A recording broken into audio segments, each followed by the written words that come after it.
Hello everyone, welcome to our channel morning star. आज हम लोग 1 से 25 जून तक का रिवीजन करेंगे एक साथ में। तो आप लोग वीडियो के लास्ट तक बने रहिए और आप लोगों को इसकी पीडीएफ हमारे टेलीग्राम चैनल पे मिल जाएगी।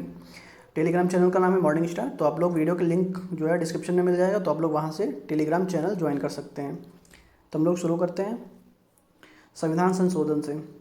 तो संविधान संशोधन का उल्लेख किस आर्टिकल में हुआ है? तो आर्टिकल नंबर 368 में हुआ है। ठीक है, तो याद रखेंगे संविधान संशोधन का उल्लेख किसमें हुआ है? आर्टिकल नंबर 368 में। पहला संविधान संशोधन 1951। ठीक है, पहला संविधान संशोधन 1951 में कौन सी अनुसूची जोड़ी गई है? नवीं अनुसूची जोड़ी गई है। ठीक है, किससे संबंधित? भूमि सुधार से संबंधित जोड़ी गई है। तो याद रखेंगे पहला संविधान संशोधन 1951 में नवीं अनुसूची जोड़ी गई भूमि सुधार से संबंधित। फिर अगला 7वां संविधान संशोधन 1956 में ऐड किया गया है। ठीक है, 7वां संविधान संशोधन 1956 में ऐड किया गया है। इसमें क्या है? 14 राज्य और 6 यूटी का गठन किया गया है। ठीक है, 14 राज्य और 6 यूटी का गठन किया गया है। तो ये किस आयोग के तहत बनाया गया? फजल अली आयोग के तहत बनाया गया है। 13वां संविधान संशोधन ये किससे संबंधित है? तो ये नागालैंड से संबंधित है। ठीक है, याद रखेंगे 13वां संविधान संशोधन नागालैंड से संबंधित है। 21वां संविधान संशोधन, तो 21वां संविधान संशोधन में वर्तमान में कितनी भाषाएं दी हैं? 22 भाषाएं दी हैं। ठीक है, इसमें भाषाओं का वर्णन दिया गया। 15वीं भाषा सिंधी भाषा को जोड़ा गया है। ठीक है, तो याद रखेंगे 21वां संविधान संशोधन में 15वीं भाषा सिंधी भाषा को जोड़ा गया है। वर्तमान में भाषाएं कितनी हैं? टोटल भाषाएं हो गई हैं 22। तो याद रखेंगे। अगला है 42वां संविधान संशोधन। तो ये इंपॉर्टेंट है सबसे। तो 42वां संविधान संशोधन को लघु संविधान भी कहा जाता है। ठीक है, 42वां संविधान संशोधन को लघु संविधान भी कहा जाता है। इसमें शिक्षा को राज्य सूची से समवर्ती सूची में डाला गया। ठीक है, 42वें संविधान संशोधन में शिक्षा को राज्य सूची से समवर्ती सूची में शिफ्ट किया गया। प्रस्तावना में संशोधन एक बार हुआ है। इसी संशोधन के तहत समाजवाद, पंथनिरपेक्ष और अखंडता को प्रस्तावना में जोड़ा गया। ठीक है, और मौलिक कर्तव्यों को भी इसी संविधान संशोधन के तहत जोड़ा गया। तो 42वां संविधान संशोधन बहुत ही इंपॉर्टेंट है। तो इसमें कितनी चीज़ें हैं? इसे लघु संविधान बोला जाता है। शिक्षा को राज्य सूची से समवर्ती सूची में डाला गया। प्रस्तावना में एक बार संशोधन किया गया है और 3 कौन से वर्ड जोड़े गए हैं? समाजवाद, पंथनिरपेक्ष और अखंडता को प्रस्तावना में जोड़ा गया और मौलिक कर्तव्यों को भी इसी संशोधन के तहत जोड़ा गया है। अगला वो है हम लोगों का 44वां संविधान संशोधन।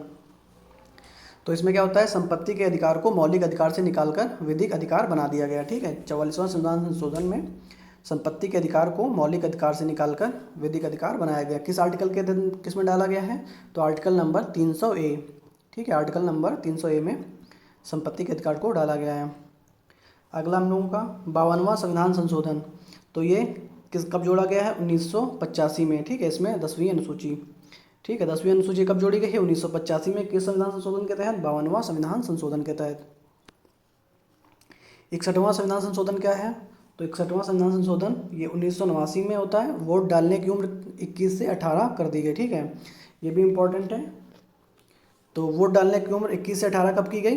किस संविधान संशोधन के तहत? तो 61वें संविधान संशोधन के तहत वोट डालने की उम्र 21 से 18 की गई। ठीक है, 61वां संविधान संशोधन 1989, याद रखेंगे। आगे देखते हैं 69वां संविधान संशोधन। तो इसमें क्या होता है? दिल्ली से संबंधित है ये। ठीक है, याद रखेंगे 69वां संविधान संशोधन दिल्ली से संबंधित है। 71वां संविधान संशोधन में 3 नई भाषाएं जोड़ी गई। कौन सी भाषाएं? नेपाली, मणिपुरी और कोंकणी। तो याद रखेंगे कौन सी भाषा जोड़ी गई? नमक। ठीक है, 71वां संविधान संशोधन नमक यानी नेपाली, मणिपुरी और कोंकणी 3 नई भाषाएं इसमें ऐड करी गई। 73वां संविधान संशोधन क्या है? तो 73वें संविधान संशोधन 1992 में। ठीक है, 73वां संविधान संशोधन कब लागू किया गया? 1992 में। 24 अप्रैल 1993 में इसको लागू किया गया। ये किससे संबंधित है? पंचायती राज संबंधित। ठीक है, किससे संबंधित है? पंचायती राज संबंधित। तो याद रखेंगे 73वां संविधान संशोधन 1992 किससे संबंधित है? पंचायती राज से संबंधित है।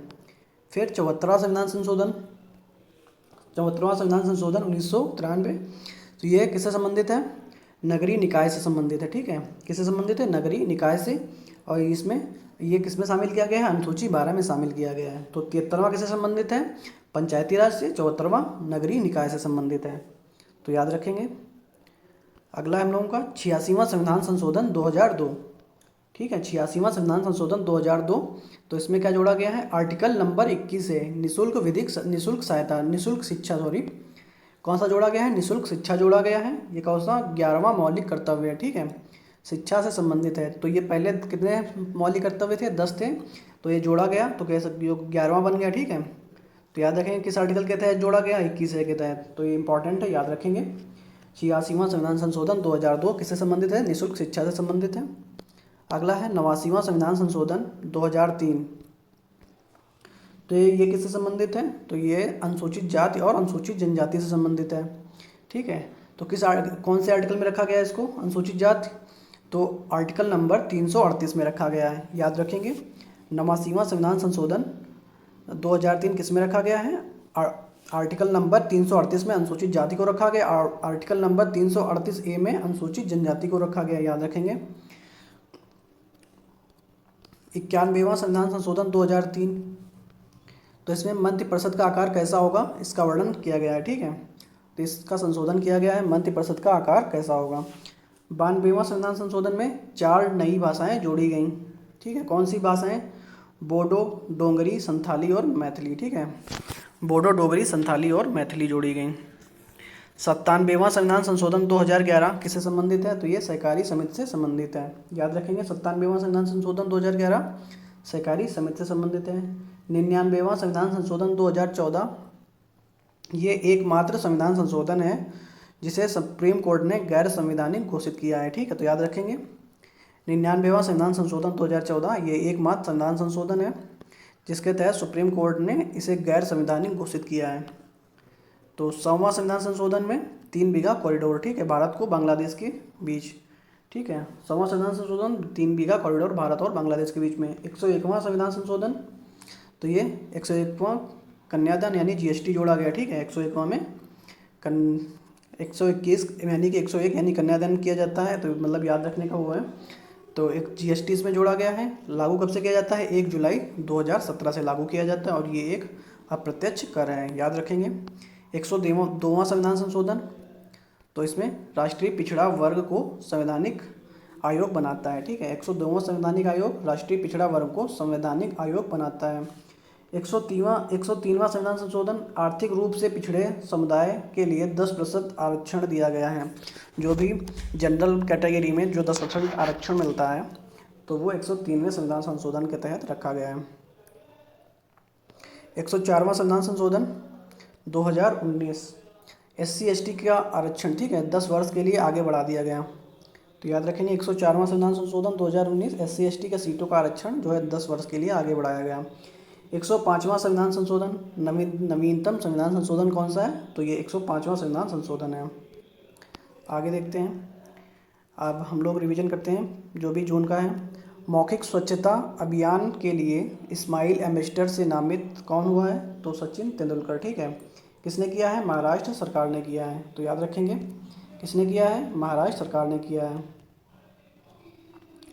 संयुक्त राष्ट्र महासभा के 78वें अध्यक्ष कौन है, तो डेनिस फ्रांसिस हैं, तो याद रखेंगे। UNO के 78वें सत्र के अध्यक्ष कौन है, डेनिस फ्रांसिस हैं। किस देश के, त्रिनिदाद और टोबैगो के, किस देश के, त्रिनिदाद और टोबैगो के डेनिस फ्रांसिस। जूना खटिया गांव कहाँ पे है, ये गुजरात में, जहाँ पे प्री हड़प्पा शहरी से संबंधित साक्ष्य मिले हैं। पहली प्रीमियर हैंडबॉल लीग 2023 कहाँ पे शुरू हुई है, तो ये हुई है जयपुर राजस्थान में। 5 जून 2023 को विश्व पर्यावरण दिवस की 50वीं वर्षगांठ कहाँ पे मनाई गई, कोटे डी आइवर में मनाई गई है। थीम क्या है, सोल्यूशन ऑफ प्लास्टिक पॉल्यूशन, ठीक है, सोल्यूशन ऑफ प्लास्टिक पॉल्यूशन। राष्ट्रीय संस्थागत रैंकिंग फ्रेमवर्क NIRF 2023 में इंजीनियरिंग श्रेणी में शीर्ष स्थान किसे मिला है, तो टॉप में कौन रहा है, IIT मद्रास रहा है, तो याद रखेंगे किसे मिला है, IIT मद्रास को मिला है। CSIR सुगंध मिशन के तहत लेवेंडर फेस्टिवल का उद्घाटन कहाँ पे किया गया है, जम्मू कश्मीर में, ठीक है। लेवेंडर फेस्टिवल का उद्घाटन कहाँ पे किया गया है, जम्मू कश्मीर में, और ये किससे संबंधित है, बैंगनी क्रांति से संबंधित है। एकता अभ्यास भारत और मालदीव के मध्य में हुआ है। अरब सागर में बनने वाले चक्रवात बिपरजॉय नाम किसने दिया है, तो ये नाम किसने दिया है, बांग्लादेश ने। अंतर्राष्ट्रीय समुद्री पर्यटन पोत MV एक्सप्रेस से पहली क्रूज सेवा किन 2 देशों के बीच में, भारत और भारत और MV एक्सप्रेस किसके बीच? भारत और श्रीलंका के बीच में, ठीक है, याद रखेंगे। MV एक्सप्रेस तो किसके बीच? भारत और श्रीलंका। और MV गंगा की बात करें तो भारत और बांग्लादेश से होते हुए असम के डिब्रूगढ़ तक। के फोन परियोजना का प्रारंभ कहाँ से हुआ है? तो ये केरल से हुआ है, ठीक है। के फोन परियोजना का प्रारंभ कहाँ से हुआ है? केरल से हुआ है, याद रखेंगे। अपनी पहली हाइपरसोनिक मिसाइल फतेह का अनावरण किसने किया है? तो ईरान ने किया है, ठीक है। फतेह का अनावरण किसने किया? ईरान ने। वरुणास्त्र ये कैसा है? हैवी वेट टारपीडो है, ठीक है। वरुणास्त्र हैवी वेट टारपीडो है। एयर डिफेंडर 2023 का आयोजन कहाँ पे हुआ है? जर्मनी में हुआ है, याद रखेंगे। दुनिया की पहली हाइपरसोनिक विंड टनल JP-22 का निर्माण किसने किया है? तो ये किया है चीन ने, ठीक है। दुनिया की पहली हाइपरसोनिक विंड टनल JF-22 का निर्माण किसने किया? चीन ने किया है। विश्व टेस्ट चैंपियनशिप 2023 की विजेता टीम कौन रही है? तो ये ऑस्ट्रेलिया रही है। हारने वाला कौन सा रहा है? भारत। कारी इसाद आम को GI टैग मिला है, कहाँ का है? ये कर्नाटक का है, ठीक है, याद रखेंगे। कारी इसाद आम कहाँ का है? कर्नाटक का, जिसे GI टैग मिला है। शांति समिति का गठन अनसुईया उइके की अध्यक्षता में की गई है, कहाँ पे? मणिपुर में, ठीक है। शांति समिति का गठन कहाँ पे? मणिपुर में किया गया है, अनसुईया उइके की अध्यक्षता में। एक्वेरियन अभ्यास भारत और मालदीव के बीच में, और एक था अभ्यास वो भी भारत और मालदीव के बीच में। पहला खेलो इंडिया जनजातीय खेल महोत्सव तो ये कहाँ पे हुआ है? भुवनेश्वर में। पहला खेलो इंडिया जनजातीय खेल महोत्सव भुवनेश्वर। इवोल्व मिशन प्रारंभ किसने किया है? तो सिडबी ने किया है, ठीक है। इवोल्व मिशन किसने प्रारंभ किया है? सिडबी ने किया है। SWC श्रेणी का तीसरा जहाज कौन सा है? अंजदीप, अर्नाला और रक्षक, ठीक है। अंजदीप, अर्नाला और इच्चक। तो पहले नंबर पर कौन है? अर्नाला है, दूसरे नंबर पे इच्चक है, और तीसरे नंबर पे अंजदीप है। कृषि महोत्सव रज का आयोजन कहाँ पे किया गया है? तो ये उड़ीसा में, ठीक है। रज पर्व कहाँ पे मनाया जाता है? उड़ीसा में मनाया जाता है। वर्ष 2021 का गांधी शांति पुरस्कार किसे दिया गया है? गीता प्रेस को। कहाँ पे? गोरखपुर में। तो याद रखेंगे, गीता प्रेस, गोरखपुर, गांधी शांति पुरस्कार। इंटर कॉन्टिनेंटल कप 2023 किसने जीता है? तो ये भारत ने जीता है। किसे? भारत हारा है इसमें, और हराने वाला कौन है? लेबनान, यानी विजेता कौन रहा है? लेबनान रहा है, ठीक है। इंटर कॉन्टिनेंटल कप कौन जीता है? तो लेबनान जीता है, सॉरी, इसमें कौन जीता है? भारत जीता है, हराने वाला है लेबनान। तो ये एक बार आप लोग ये कंफर्म कर लेना। तो आप लोग अगर कुछ भी होता है तो आप लोग कमेंट करके उसमें बताना। अगला क्वेश्चन है हम लोगों का, 45वें यूरोपीय निबंध पुरस्कार से किसे सम्मानित किया जाएगा? तो ये अरुंधति राय को सम्मानित किया जाएगा। 45वें यूरोपीय निबंध पुरस्कार से किसे सम्मानित किया जाएगा? अरुंधति राय को। 21 जून 2023 को अंतर्राष्ट्रीय योग दिवस का संस्करण कौन सा है? नवा संस्करण है, ठीक है। राग का नियुक्त प्रमुख किसे नियुक्त किया गया है? रवि सिन्हा को, ठीक है। राग का प्रमुख किसे नियुक्त किया गया है? तो रवि सिन्हा को, याद रखेंगे। अग्नियास्त्र 1 सैन्य अभ्यास का आयोजन कहाँ पे हुआ है? तो ये लद्दाख में हुआ है, ठीक है। अग्नियास्त्र का 1 का सैन्य अभ्यास का आयोजन कहाँ पे हुआ? तो ये लद्दाख में हुआ है। तो आप लोगों को इसकी PDF हमारे टेलीग्राम चैनल में मिल जाएगी, ठीक है। तो टेलीग्राम का लिंक आपको डिस्क्रिप्शन में मिल जाएगा। वीडियो पसंद आया तो वीडियो को लाइक करें, चैनल को सब्सक्राइब करें और ज़्यादा से ज़्यादा वीडियो को शेयर करें। Okay, thank you guys.